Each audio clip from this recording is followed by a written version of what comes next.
তবে আমি ফোন ধরছি না মানে আমি নিশ্চয়ই ব্যস্ত আছি। কিন্তু একটা মানুষকে এতবার কল দেওয়া ইজ নট নরমাল। আপনি একজন প্রফেশনাল মানুষ, আপনার সাথে আমার কাজ হয়েছে আগে। আমি যখন দেখবো আপনার ফোন থেকে আমার কাছে ১৩টা miss call, it is really abnormal. আমি এটা আপনার কাছ থেকে এক্সপেক্ট করিনি। জি, থ্যাংক ইউ। আমার শুটিং এর পর আপনার সাথে কথা বলছি। বাই। এই যে ঘটনাটা ঘটলো, এরকম ঘটনা ঘটে অনেক সময়। ভক্তরা হয়তো ১০, ২০, ৩০ বার ফোন দিয়ে দিতে পারে, কিন্তু একজন প্রফেশনাল মানুষ কি এরকম করা উচিত? একজন প্রফেশনাল মানুষের বোঝা উচিত আমি একজনকে ফোন দিয়েছি, তিনি আমার ফোনটা দেখেছেন, মিস কল উঠে থাকবে, যখন উনি মনে করবেন যে রিটার্ন করা দরকার উনি রিটার্ন করবেন। এখন এই ব্যাপারটা আমি যে আপনাকে বোঝালাম, এই ব্যাপারটা আমি শিখেছি কিভাবে? আমিও তো বই পড়ে শিখিনি। হয়েছে কি, ওভার দি ইয়ার্স আমরা এটিকেট বুঝে নেই যে এটাই আসলে সোশ্যাল নর্ম, এর বাইরে যাওয়া উচিত হবে না। সো আমার এক্সপিরিয়েন্স থেকে আমি ফোন কল এটিকেটস এবং ভিডিও কল এটিকেটস যা শিখেছি তা আজকে আপনাদের সাথে শেয়ার করব। সো আপনি একজনকে কল করবেন, কখন কল করবেন? কল করার সময় আছে। যদি অফিসিয়াল কাজে হয়, আপনার কর্পোরেট অ্যাকোয়েন্টেন্স হয়, কলিগ হয়, আপনি কী করবেন? অফিস আওয়ার্সের মাঝেই যোগাযোগটা রাখার চেষ্টা করবেন। এর বাইরেও যদি আপনাকে কল করতে হয়ও, রাতের একটা সময়ের পরে কোনোভাবেই কল করা যাবে না। আর যদি কল করতেই হয় অফিস আওয়ারের বাইরে, প্রথমে একটা টেক্সট থ্রো করবেন। এটা শুধু যে আপনার কর্পোরেট ফিল্ডে অথবা আপনার কাজের পরিধিতে ব্যবসায়িক জগতের মানুষের সাথে তা না, ফ্যামিলি মেম্বার্স, ফ্রেন্ডদের সাথেও এখন এটা একটা এটিকেট আমরা সবাই ফলো করি। আগে একটা টেক্সট থ্রো করি, কিরে ফ্রি আছিস, কল দিব? তারপরে আমরা কল দিই। বন্ধুদের সাথে আমরা এটা করি। এখন এটা যে আপনাকে মেনে চলতেই হবে তা না। আপনার ক্লোজ ফ্রেন্ডদের আপনি যখন তখন ফোন দিতে পারেন। আমার এরকম ফ্রেন্ড আছে যাদের আমি যখন তখন রাত ১২টা-১টায় ফোন দিতে পারি। এদের সংখ্যা অনেক কম। এরা আমার একদম ক্লোজেস্ট ফ্রেন্ডস। এদেরকে কল করার আগে আমি চিন্তা করি না। কিন্তু এদের সংখ্যা এত কম যে এইটা নিয়ে আসলে যদি কথা বলতে হয় ফোন কল এটিকেটস এর মাঝে এটা না আনাই ভালো। সো প্রথম কথা হচ্ছে কখন কল করবেন? রাতের বেলা কল করা উচিত না। আর যখনই কল করবেন একটা টেক্সট আগে থ্রো করবেন। তারপর হচ্ছে কতক্ষণ কথা বলবেন? অনেকে কথা বলতে স্বাচ্ছন্দ্য বোধ করেন, খুব আড্ডাবাজ। এখন যার সাথে আপনি কথা বলছেন সেও যদি আপনার ক্লোজ বন্ধু হয়, আড্ডাবাজ হয়, তার সাথে অনেকক্ষণ কথা বলতে পারেন, কোনো সমস্যা নেই। কিন্তু এমন যদি হয় সে আপনার ক্লোজ বন্ধু নয়, তখন আসলে খুব বেশি সময় নেওয়া ঠিক না। সবার সময় মূল্যবান। আবার অনেক মানুষ ফোনে কথা বলতে স্বাচ্ছন্দ্য বোধ করে না। আমি আমার নিজের কথা বলি। আমি ফর সাম রিজন আমার মতো আরও মানুষ আছে, ফোনে না কথা বলতে স্বাচ্ছন্দ্য বোধ করি না। ক্লোজ বন্ধুদের সাথেও খুব একটা কথা বলা হয় না। আমার ফ্যামিলির বাবা, মা, ভাই, কাজিনদের সাথেও আসলে ফোনে আমার কথা বলা হয় না। আমার অকওয়ার্ড লাগে। এখন এই জিনিসটা আমি চিন্তা করেছি, ওভারকাম করার চেষ্টা করেছি। চেষ্টা করলে হয়তো পারি, কিন্তু ন্যাচারালি আসে না। সো সবাই যেহেতু এই যুগে ফোনে কথা বলতে অভ্যস্ত না, আমাদের পরের জেনারেশন আমি শুনেছি তাদের মাঝে এটা আরও বেশি। সো আসলে ফোনে বেশিক্ষণ কথা না বলে যতটুকু দরকার ততটুকু কথাই বলবো। আর যেই কাজটা আসলে টেক্সটেই সম্ভব শেষ করে ফেলা, সেটা টেক্সটেই শেষ করে ফেলবো। ফর্মাল কলের ক্ষেত্রে কি করব? যার আমার পরিচিত তাকে তো আমি কল দিতে পারছি টেক্সট করে। এবার ফর্মাল কল মানে আমার সাথে যার কথা হচ্ছে তার সাথে আমার কোনো ইনফর্মাল রিলেশনশিপ নেই, ফর্মাল একটা রিলেশনশিপ। প্রথমে যেটা করতে হবে, সুন্দর করে একটা টেক্সট পাঠাতে হবে। পরিচিত হলে কিভাবে পরিচয় হয়েছিল সেটা একটু লিখে ফেলবো। আর যদি পরিচিত না হয়, আপনার পূর্ণ পরিচয় দেবেন, কি কারণে আপনি তার সাথে কথা বলতে চান সেটা লিখবেন। তারপরে বলবেন যে can you make some time for me to take a call. তারপরে আপনি ওয়েট করবেন। যদি রিপ্লাই পান, অনলি দেন কখন কল করতে বলা হয়েছে ওই সময় ফোন দেবেন। ফোন দিয়ে আবারও আপনি বলবেন যে আপনার পরিচয় কী এবং কী বিষয়ে কথা বলতে চান। একদম টু দ্য পয়েন্ট কথা বলবেন, যেন যিনি কথা বলছেন তিনি বুঝতে পারেন যে you are a professional person. যখন মানুষ বোঝে যে আমাকে কল করছে সে একটা প্রফেশনাল মানুষ, ম্যাচিওর মানুষ, সে আমার কাছে কেন কথা বলতে চাইছে সে জানে, তখন আমরা কথা বলতে উদ্বুদ্ধ হই। কিন্তু যখন এমন মানুষ কথা বলেন যার কথার মাঝে ডাউট থাকে, তখন আমরা ভাবি নিশ্চয়ই কোনো আলটেরিয়ার মোটিভ আছে। আমরা কিন্তু বোঝার চেষ্টা করি যে যে কথা বলছে তার মোটিভটা কী, ইন্টারেস্টটা কী। সবার মোটিভ তো ভালো থাকে না, সো ওইভাবে আমরা জাজ করি। এই জন্য খুব টু দ্য পয়েন্ট আপনার কথাগুলো বলবেন। এরপর ইম্পর্টেন্ট কোয়েশ্চেন, কতবার কল করবেন? একটু আগে যদি দেখলেন, কতবার কল করা উচিত? আমার সাজেশন হচ্ছে একবার করবেন, যদি 1 ঘন্টার মধ্যে কোনো রিপ্লাই না আসে আরেকবার হয়তো করতে পারেন। 2 বার কল দেওয়ার পর যদি দেখেন যে কোনো রেসপন্স নেই, মানে যে মানুষটাকে কল দিচ্ছেন সে আপনার সাথে যোগাযোগ রক্ষা করতে চাচ্ছে না।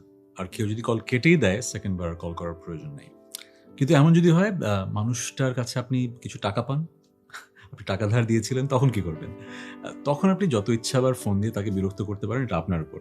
আপনি তার জীবনটা দুর্বিষহ করে ফেলতে পারেন।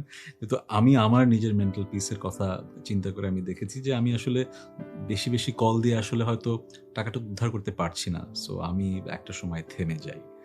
আমি বুঝে নেই যে আসলে এই মানুষটাকে পার্সু করা আসলে সময়ের অপচয়। এটা আপনার উপরে ছেড়ে দিলাম। আমি আমারটা বললাম। আর কিভাবে কথা বলবেন? খুব দ্রুত, না খুব আস্তে, না খুব জোরে, না সফটলি, ডিপেন্ড করবে কার সাথে কথা বলছেন এবং আপনার পার্সোনালিটি কেমন, তার সাথে আপনার ডাইনামিক কীরকম। আমি যখন আমার বন্ধুদের সাথে কথা বলি তখন হয়তো অনেক বয়েস্টারাস, অনেক উচ্চবাচ্য করে কথা বলি, অনেক শব্দ ইউজ করে ফেলি, ব্যবহার করে ফেলি যে শব্দগুলো আমি অন্য কোথাও ইউজ করি না, ক্যামেরার সামনে তো হয়তো না। সো আপনাকে ডিসিশন নিতে হবে কীভাবে কথা বলবেন ফোনে। বেশি জোরে কথা বলবেন না, ওই যে কানে ব্যথা হতে পারে। আর আরেকটা বিষয় খেয়াল রাখবেন, আপনি যখন কথা বলছেন সেটা অপর প্রান্তে স্পিকারেও থাকতে পারে, অনেক মানুষ শুনতেও পারে। সো কথা বলার সময় মার্জিত ভাষায় কথা বলবেন। যার সাথে কথা বলছেন সে বাদে অন্য কেউ শুনছে এটা ভেবেই আপনাকে কথা বলতে হবে। আর শেষ একটা বিষয় হচ্ছে, আপনি যদি কারো কল রিসিভ করে লাউড স্পিকারে দিতে চান, এটা ভদ্রতা। আপনি বলবেন যে ভাই আমি একটু ধরতে অসুবিধা হচ্ছে, আমি লাউড স্পিকারে আছি, অথবা ভাই আমি গাড়িতে আছি, লাউড স্পিকারে দিলাম। এখন আপনার সাথে কে আছে সেটা বলতে হতেও পারে, নাও হতে পারে, but at least you disclosed the fact যে আপনি একা শুনছেন না, এটা লাউড স্পিকারে আছে। এবার আসুন অনলাইন মিটিং বা ভিডিও কল নিয়ে কিছু কথা বলি। প্রথম মনে রাখতে হবে, মিটিংয়ের টাইমটা হতে হবে অফিস আওয়ার্সে। কিন্তু মাঝে মাঝে এরকমও হতে পারে যে মিটিংটা এমন মানুষের মধ্যে কন্ডাক্ট করা হচ্ছে যারা বিভিন্ন দেশে আছে, তখন হয়তো ব্যাপারটা সম্ভব হবে না। এই জন্য আগে থেকে অ্যাপোলজি চেয়ে নেবেন। বেশিরভাগ মানুষ যেই দেশে আছে সেরকম সময়টা বেছে নেবেন। এখানে একটা ব্যাপার আমার বলতেই হবে, আমাদের দেশে এরকম ঘটনা ঘটেছে যে বিদেশি একজন গেস্টকে আমরা ইনভাইট করেছি, কিন্তু টাইম ডিফারেন্সটা হয়তো আমাদের জানা ছিল না। সে কারণে বিদেশি গেস্ট হয়তো ওই লাইভ অনলাইন মিটিংয়ে ওয়েট করেছেন, যেটা আসলে খুবই আনপ্রফেশনাল ছিল। ওটা তো লাইভ হয়েছে বলে আমরা দেখেছি একটা, কিন্তু এরকম ঘটনা কিন্তু প্রাইভেট মিটিংসেও হতে পারে। সো আপনাকে সব সময় রিকনফার্ম করতে হবে যে টাইম ডিফারেন্সটা কত, এক্স্যাক্টলি কোন সময়টায় আমার আসলে কম্পিউটারের সামনে থাকতে হবে। কম্পিউটারের সামনে আপনি অ্যাটলিস্ট 10-15 মিনিটস আগে হাজির হবেন, এটাই খুব বুদ্ধিমানের কাজ। আর আরেকটা বিষয় হলো, মিটিংটা কতক্ষণ ধরে চলবে সেটাও আপনাকে আগে থেকেই বলে দিতে হবে, কারণ সবার সময় তো আসলে আনলিমিটেড না যে আপনি 3টা মিটিং কল করেছেন, আরেকজন হয়তো 4টা আরেকটা অ্যাপয়েন্টমেন্ট দিয়ে রেখেছে। সো আপনি আগে থেকেই বলবেন যে আমাদের এই মিটিংটা এতক্ষণের জন্য। নেক্সট হচ্ছে কোথায় বসে মিটিং করবেন। চেয়ারে বসে নিশ্চয়ই, কিন্তু চেয়ারে বসে মিটিং করবেন সেটা ইম্পর্টেন্ট না। ইম্পর্টেন্ট হচ্ছে ক্যামেরার সাথে আপনার দূরত্বটা কেমন হবে, ক্যামেরায় আপনাকে দেখতে কেমন লাগবে। অনেক সময় আমরা যেটা হয়, ক্যামেরার খুব কাছাকাছি চলে যায়, আমাদেরকে একদম এরকম লাগে। আবার অনেক সময় আমরা এমনভাবে বসি যে আসলে আমার পুরো মাথাটাই হয়তো দেখা যাচ্ছে না। সো আপনাকে বুঝতে হবে ক্যামেরা অ্যাঙ্গেল কিরকম হলে আপনাকে দেখতে ভালো লাগবে এবং যিনি আপনার সাথে কনভারসেশনে আছেন তিনি আপনাকে সুন্দরভাবে দেখতে পাচ্ছেন কিনা। ইউজুয়ালি স্ক্রিনে তো সবাইকেই দেখা যায়, আপনি দেখবেন যে সবাই যেন ব্যালেন্স থাকে, আপনি বুঝবেন যে আপনি অফ ব্যালেন্স আছেন। যদি অফ ব্যালেন্স থাকেন তাহলে সামনে এগিয়ে বা পিছিয়ে অথবা লাইট ঠিক করে ডিম করে আপনি যেন সবার সাথে ব্যালেন্সড একটা জায়গায় থাকেন, so that you don't look like a distraction. Next হচ্ছে আপনি কোন জায়গায় কোন ব্যাকগ্রাউন্ডে বসে ভিডিও কলটা করছেন। খুব বিজি যদি জায়গা হয়, খুব বেশি নয়েজি হয়, ব্যাকগ্রাউন্ডটা যদি একটু ডিসেবলড হয়, ময়লা হয়, আসলে আপনাকে ভালো লাগবে না। মোস্ট লাইকলি এটা একটা প্রফেশনাল মিটিংই হচ্ছে। সো আপনার ব্যাকগ্রাউন্ডটা সলিড হলে ভালো, আপনার অ্যাটায়ারটা বিজনেস অ্যাটায়ার হলে ভালো, এবং জায়গাটা যেন সাউন্ড প্রুফ না হলেও মানে সাউন্ডটা যেন এমন না হয় যে বাইরের আওয়াজে মিটিংয়ের ডিস্ট্র্যাকশন তৈরি হয়। কখন মাইক সেটিং কীরকম রাখবো? আমরা যখন মিটিং করছি, যখন আমার কথা বলার কথা তখন তো আনমিউট থাকবো, কিন্তু বাকি সময়টা মিউট থাকা বাঞ্ছনীয়। কারণ অনেক সময় হয় কি, আপনার রুমের অনেক অবাঞ্ছিত আওয়াজ চলে যেতে পারে, যেটা আপনি চান না চলে যাক পুরো মিটিংয়ে। সো আপনার মিউট থাকা বাঞ্ছনীয়। যখন কথা বলবেন, কথা বলা শুরু করার আগে আনমিউটটা করে নিতে হবে, সেটা ভুললেও চলবে না। এমন ও আচ্ছা, সো এই ভুলটা করা যাবে না। বুঝতে হবে কখন অনমিউট থাকতে হবে, কখন মিউট করতে হবে, কখন কথা বলবো আর কখন কথা বলবো না। যখন মিটিংয়ে অন্য মানুষ কথা বলছে তখন ইন্টারাপ্ট করব না। অনলাইন মিটিং রুমগুলোতে টুল আছে অনেক রকমের। একটা হ্যান্ড রেজ টুল থাকে, আপনি যদি এটা ক্লিক করে রাখেন মানে আপনি কিছু বলতে আগ্রহী, যিনি মিটিংটা মডারেট করছেন নিশ্চয়ই আপনাকে ফ্লোর দেবেন। সো যতক্ষণ না পর্যন্ত অন্য মানুষের কথা শেষ হচ্ছে এবং আপনি ফ্লোরটা পাচ্ছেন, be graceful and wait for your time to come. So এই ছিল অনলাইন এবং টেলিফোন কল এটিকেটস নিয়ে কিছু কথা। একদম যে এক্সস্টিভ ছিল আমি বলবো না, এর বাইরেও আরও হয়তো ইম্পর্টেন্ট কথা আছে যেটা আজকে কভার করতে পারিনি।